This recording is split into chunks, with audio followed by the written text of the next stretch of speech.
ನಮಸ್ಕಾರ. ಆಫ್ರಿಕಾ ವಿರುದ್ಧದ ಮೊದಲ ಏಕದಿನ ಪಂದ್ಯಕ್ಕಾಗಿ ಟೀಂ ಇಂಡಿಯಾದಲ್ಲಾಯಿತು ದೊಡ್ಡ ಬದಲಾವಣೆ. ತಂಡಕ್ಕೆ ಎಂಟ್ರಿ ಕೊಟ್ಟರು ಇಬ್ಬರು ಮ್ಯಾಚ್ ವಿನ್ನಿಂಗ್ ಆಟಗಾರರು. ಹೀಗಿರಲಿದೆ ನೋಡಿ ಭಾರತದ ಹೊಸ ಪ್ಲೇಯಿಂಗ್ 11. ಹಾಗಾದರೆ ಸುದ್ದಿಯ ಸಂಪೂರ್ಣ ಮಾಹಿತಿ ಏನು? ಅಷ್ಟಕ್ಕೂ ದಕ್ಷಿಣ ಆಫ್ರಿಕಾ ವಿರುದ್ಧದ ಮೊದಲ ಏಕದಿನ ಪಂದ್ಯಕ್ಕೆ ಟೀಂ ಇಂಡಿಯಾದ ಪ್ಲೇಯಿಂಗ್ 11 ಹೇಗಿರಲಿದೆ ಮತ್ತು ಪಂದ್ಯದ ಪಿಚ್ ರಿಪೋರ್ಟ್ ಕತೆ ಏನ್ ಹೇಳುತ್ತೆ, ಅದೇ ರೀತಿ ಉಭಯ ತಂಡಗಳ ಹೆಡ್ ಟು ಹೆಡ್ ದಾಖಲೆ ಯಾವ ರೀತಿಯಾಗಿದೆ, ಹೀಗೆ ಇದರೆಲ್ಲದರ ಬಗ್ಗೆ ಈ ವಿಡಿಯೋದಲ್ಲಿ ಕಂಪ್ಲೀಟ್ ಆಗಿ ತಿಳಿಸ್ಕೊಡ್ತಾ ಹೋಗ್ತೀನಿ. ಆದ್ದರಿಂದ ದಯವಿಟ್ಟು ಈ ವಿಡಿಯೋವನ್ನ ಕೊನೆವರೆಗೂ ನೋಡಿ. ಆದರೆ ಅದಕ್ಕಿಂತಲೂ ಮುನ್ನ ಯಾರನ್ನು ನಮ್ಮ ಚಾನೆಲ್ಗೆ ಸಬ್ಸ್ಕ್ರೈಬ್ ಮಾಡಿಲ್ವೋ, ಸೊ ದಯವಿಟ್ಟು ಈ ಕೂಡಲೇ ನಮ್ಮ ಚಾನೆಲ್ಗೊಂದು ಸಬ್ಸ್ಕ್ರೈಬ್ ಮಾಡಿ ಮತ್ತು ವಿಡಿಯೋಗೊಂದು ಲೈಕ್ ಮಾಡಿ. ಹೌದು, ಭಾರತ ಮತ್ತು ದಕ್ಷಿಣ ಆಫ್ರಿಕಾ ನಡುವಿನ 3 ಪಂದ್ಯಗಳ ಏಕದಿನ ಸರಣಿಯ ಮೊದಲ ಏಕದಿನ ಪಂದ್ಯ ನಾಳೆ ನಡೆಯಲಿದೆ. ಇಂಡಿಯಾ ಹಾಗೂ ಆಫ್ರಿಕಾ ನಡುವಿನ ಮೊದಲ ಏಕದಿನ ಪಂದ್ಯಕ್ಕೆ ರಾಂಚಿ ಅಂಗಳ ಆತಿಥ್ಯ ವಹಿಸಲಿದೆ ಸ್ನೇಹಿತರೆ. ಈಗಾಗಲೇ ಟೆಸ್ಟ್ ಸರಣಿಯಲ್ಲಿ ಸೋತು ಸುಣ್ಣವಾಗಿರುವ ಟೀಂ ಇಂಡಿಯಾಗೆ ಇದೀಗ ಈ 3 ಪಂದ್ಯಗಳ ಏಕದಿನ ಸರಣಿಯು ತವರಿನಲ್ಲಿ ಪ್ರತಿಷ್ಠೆಯ ಕಣವಾಗಿದೆ ಸ್ನೇಹಿತರೆ. ಈ ಮಧ್ಯೆ ತಂಡದಿಂದ ನಾಯಕ ಶುಭ್ಮನ್ ಗಿಲ್ ಹೊರಬಿದ್ದಿದ್ದು ತಂಡದಲ್ಲಿ ಸಾಕಷ್ಟು ಬದಲಾವಣೆಗಳಾಗಿವೆ.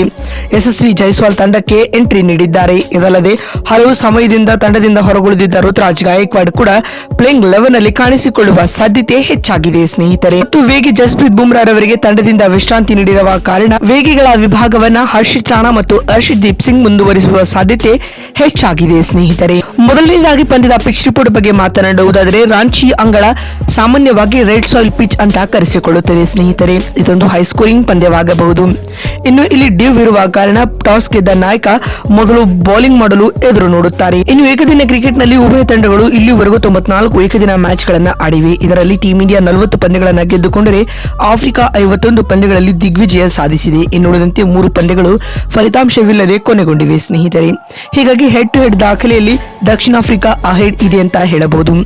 ಇನ್ನುಳಿದಂತೆ ಆಫ್ರಿಕಾ ವಿರುದ್ಧದ ಮೊದಲ ಏಕದಿನ ಪಂದ್ಯಕ್ಕೆ ಭಾರತದ ಪ್ಲೇಯಿಂಗ್ 11 ಯಾವ ರೀತಿಯಾಗಿರಲಿದೆ ಅಂತ ನೋಡ್ತಾ ಬರುವುದಾದರೆ, ಆರಂಭಿಕರಾಗಿ ರೋಹಿತ್ ಶರ್ಮಾ ಮತ್ತು ಯಶಸ್ವಿ ಜೈಸ್ವಾಲ್ ತಂಡದ ಪರ ಇನ್ನಿಂಗ್ಸ್ ಆರಂಭಿಸಲಿದ್ದಾರೆ ಸ್ನೇಹಿತರೆ. ಯಾಕಂದ್ರೆ ಶುಭ್ಮನ್ ತಂಡದಿಂದ ಹೊರಬಿದ್ದಿದ್ದಾರೆ. ಮತ್ತು 3ನೇ ಕ್ರಮಾಂಕದಲ್ಲಿ ಎಂದಿನಂತೆ ಎಕ್ಸ್ಪೀರಿಯನ್ಸ್ ಆಟಗಾರ ವಿರಾಟ್ ಕೊಹ್ಲಿ ಬ್ಯಾಟ್ ಬೀಸಿದರೆ, ನಂಬರ್ 4ರ ಸ್ಲಾಟ್ನಲ್ಲಿ ರುತುರಾಜ್ ಗಾಯಕ್ವಾಡ್ ಟೀಂ ಇಂಡಿಯಾದ ಪ್ಲೇಯಿಂಗ್ 11ನ ಭಾಗವಾಗಲಿದ್ದಾರೆ. ಮತ್ತು 5ನೇ ಕ್ರಮಾಂಕದಲ್ಲಿ ವಿಕೆಟ್ ಕೀಪರ್ ಕಮ್ ಬ್ಯಾಟ್ಸ್ಮನ್ ಆಗಿ ನಮ್ಮ ಕನ್ನಡಿಗ KL ರಾಹುಲ್ ಆಡಿದರೆ, ನಂಬರ್ 6ರ ಕ್ರಮಾಂಕದಲ್ಲಿ ರವೀಂದ್ರ ಜಡೇಜಾ ಕಾಣಿಸಿಕೊಳ್ಳಲಿದ್ದಾರೆ. 7ನೇ ಸ್ಲಾಟ್ನಲ್ಲಿ ಫಾಸ್ಟ್ ಬೌಲಿಂಗ್ ಆಲ್ರೌಂಡರ್ ಆಗಿ ನಿತೀಶ್ ಕುಮಾರ್ ರೆಡ್ಡಿ ಕಾಣಿಸಿಕೊಂಡರೆ, 8ನೇ ಕ್ರಮಾಂಕದಲ್ಲಿ ಸ್ಪಿನ್ ಆಲ್ರೌಂಡರ್ ಆಗಿ ವಾಷಿಂಗ್ಟನ್ ಸುಂದರ್ ಅವರಿಗೆ ಅವಕಾಶ ನೀಡಲಾಗಿದೆ.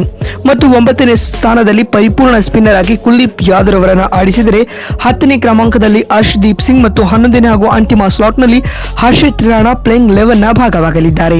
ನೋಡಿದ್ರಲ್ಲ, ದಕ್ಷಿಣ ಆಫ್ರಿಕಾ ವಿರುದ್ಧದ ಮೊದಲ ಏಕದಿನ ಪಂದ್ಯಕ್ಕೆ ಭಾರತದ ಪ್ಲೇಯಿಂಗ್ 11 ಯಾವ ರೀತಿಯಾಗಿರಲಿದೆ ಮತ್ತು ಪಂದ್ಯದ ಪಿಚ್ ರಿಪೋರ್ಟ್ ಹೇಗಿದೆ ಹಾಗೂ ಉಭಯ ತಂಡಗಳ ಹೆಡ್ ಟು ಹೆಡ್ ದಾಖಲೆ ಯಾವ ರೀತಿಯಾಗಿತ್ತು ಅಂತ ತಿಳಿಸಿಕೊಡುವ ನಮ್ಮ ಈ ಪ್ರಯತ್ನ ನಿಮಗೆ ಇಷ್ಟ ಆಗಿದ್ದಲ್ಲಿ ಈ ಕೂಡಲೇ ವಿಡಿಯೋಗೊಂದು ಲೈಕ್ ಮಾಡಿ. ನಮಸ್ಕಾರ.